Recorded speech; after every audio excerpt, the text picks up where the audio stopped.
தமிழகத்தில் அதிகாலை நேரங்களில் வரக்கூடிய நாட்களிலும் பனிப்பொழிவு பொறுத்த வரைக்கும் தொடர வாய்ப்புகள் இருக்கு. எந்தெந்த மாவட்டங்கள் சொல்லி தான் நம்ம பார்க்க போறோம். நீங்க மறக்காம லைக் பண்ணுங்க, சப்ஸ்கிரைப் பண்ணி தொடர்ந்து சப்போர்ட் பண்ணுங்க.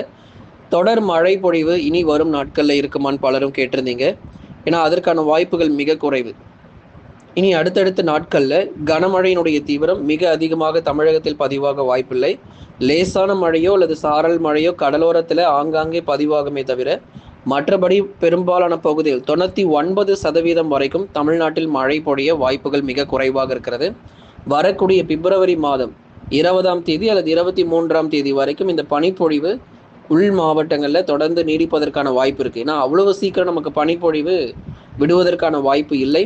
ஏன்னா நமக்கு மார்ச் முதல் வாரத்திலிருந்து தான் இந்த பனிப்பொழியினுடைய தாக்கம் முழுமையாக தமிழ்நாட்டை விட்டு விலக வாய்ப்பு இருக்குது. இந்த பிப்ரவரி மாதங்கள் முடிகிற வரைக்கும் பகல் நேர வெப்பநிலை ஒரு பக்கம் அதிகரித்தாலும் இன்னொரு பக்கம் அதிகாலை நேரங்களில் பனிப்பொழிவுங்கிறது தொடர்ந்து நீடிக்க போகுது. ஆகவே அடுத்து வரக்கூடிய இந்த பிப்ரவரி கடைசி நாட்கள் வரைக்கும் அதிகாலை நேர பனிப்பொழிவுங்கிறது இருக்க தான் செய்யும். அதில் கடலோர மாவட்டத்தை விட உள் மாவட்டங்களில் கொஞ்சம் பனிப்பொழிவு கூடுதலாகவே இருக்கும். ஏன்னா கடலோரத்தில் கூட ஓரளவுக்கு இயல்பாகவே இருக்கும். ஆனால் உள் மாவட்டங்கள் பொறுத்த வரைக்கும் அதிகாலை நேர பனிப்பொழிவுங்கிறது ரொம்பவே தீவிரமாக காணப்படக்கூடும். ஆகவே தமிழகத்தில் அதிகாலை நேரங்களில் அடுத்து வரக்கூடிய சில நாட்களுக்கு பனிப்பொழிவு தொடர்ந்து காணப்பட வாய்ப்பு, அதிலும் உள் மாவட்டங்கள் தான் அதிகமாக இருக்கும். கடந்த 24 மணி நேரத்தில் புதுக்கோட்டை மாவட்டத்தில் சில இடங்களில் லேசான மழை மட்டுமே பதிவாகி இருக்கிறது. பெரிதளவில் நமக்கு மழை பொழிவு பொறுத்த வரைக்கும் தீவிரமாகவில்லை. தமிழ்நாட்டில் பெரும்பாலான மாவட்டங்களில் வறண்ட வானிலையும் வானம் ஓரளவு மேகமூட்டமாக இருக்கிறது.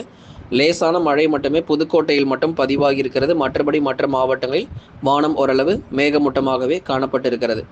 தொடர்ந்து நம்ம கடந்த சில நாட்களாக அறிவிப்புகள் நம்ம கொடுத்திருந்தோம். அதிகபட்ச வெப்பநிலை பொறுத்த வரைக்கும் ஈரோடு மாவட்டத்தில் 36 டிகிரி செல்சியஸ் பதிவாகி இருக்கிறது. நமக்கு எல்லாருக்குமே தெரியும், கடந்த மாதத்தை விட உள் மாவட்டத்தில் வெப்பநிலை அதிகரிச்சிருக்கு. இன்னும் நாட்கள் போக போக இன்னும் பகல் நேர வெப்பநிலை இன்னும் கணிசமாக அதிகரிக்கும். இன்னும் ஒரு 10 நாட்கள் போச்சு அப்படின்னா 37 அல்லது 37.5 டிகிரி செல்சியஸ் வரைக்கும் அடுத்த 10 நாட்களுக்குள்ள வந்துடும். அதுக்கப்புறம் மார்ச் முதல் வாரத்திலிருந்து 37 டிகிரி செல்சியஸ் முதல் 38 டிகிரி செல்சியஸ் வரைக்கும் உள் மாவட்டத்தில் வெப்பநிலை பதிவாக ஆரம்பிச்சிடும். அப்படியே கொஞ்சம் கொஞ்சமாக கணிசமாக தமிழ்நாடு முழுவதும் அனைத்து மாவட்டங்களிலும் வெப்பநிலை உயர வாய்ப்புகள் இருக்கு. ஆகவே தொடர்ந்து உள் மாவட்டத்தில் இருக்கிறவங்களுக்கு தான் இந்த வெப்பநிலை பொறுத்த வரைக்கும் அடுத்து வரும் நாட்களில் உயர தொடங்கும்.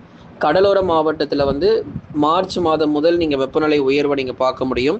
தமிழகத்தில் பதிவான குறைஞ்சபட்ச வெப்பநிலை இப்போ இவ்வளோ நேரம் பனிப்பொழிவு பற்றி பேசிக்கிட்டு இருந்தோம் இல்லையா, அதுதான் பாருங்கள். கரூர் பரமத்தியில் 17.5 டிகிரி செல்சியஸாக பதிவாகி இருக்கிறது. இந்த 17 டிகிரி செல்சியஸ்லேருந்து 19 டிகிரி செல்சியஸ்க்குள்ளே இந்த பிப்ரவரி மாதங்கள் வரைக்கும் அதிகாலையில் இருப்பதற்கான வாய்ப்பு இருக்குது. அதாவது ஈரோடு, திருப்பூர், சேலம், நாமக்கல், கரூர், கிருஷ்ணகிரி, தருமபுரி, திருவண்ணாமலை இந்த பகுதிகளெலாம் பனிப்பொழிவு சற்று காணப்படும். திருப்பத்தூர் மாவட்டங்களிலும் இந்த மாதம் முடிகிற வரைக்கும் உங்களுக்கு அதிகாலையில் பனிப்பொழிவு இருக்கும்.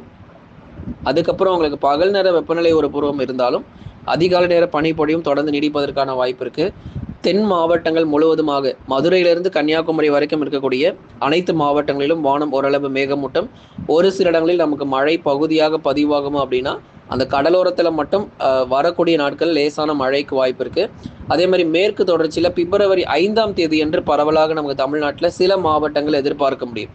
அதாவது நாளைய தினங்களில் ஒரு சில மாவட்டங்களில் பரவலாக மழை பொழிவுகள் தொடர்ந்து எதிர்பார்க்கப்படுது. அது பகுதியாக தான் இருக்கும். ஒரு 4-5 மாவட்டத்தில் மட்டும் நமக்கு மழை பொழிவானது இருப்பதற்கான வாய்ப்பு இருக்குது. ஆகவே அடுத்து வரக்கூடிய 24 மணி நேரத்தில் உள் மாவட்டங்கள், மேற்கு தொடர்ச்சி மற்றும் தென் மாவட்டத்தில் சில இடங்களில் பரவலாக மிதமான மழை மட்டும் ஆங்காங்கே பதிவாகும். மற்றபடி பெரும்பாலான பகுதிகளில் வானம் ஓரளவு மேகமூட்டம். கடலோர மாவட்டங்கள் பொறுத்த வரைக்கும் வறண்ட வானிலையும் ஒரு சில இடங்களில் மட்டுமே நமக்கு அந்த லேசான மழை போல உங்களுக்கு காணப்படும். அதுவுமே எல்லா இடங்களுக்கும் கிடையாது, பகுதியாகவே இந்த லேசான மழையும் பதிவாகும்.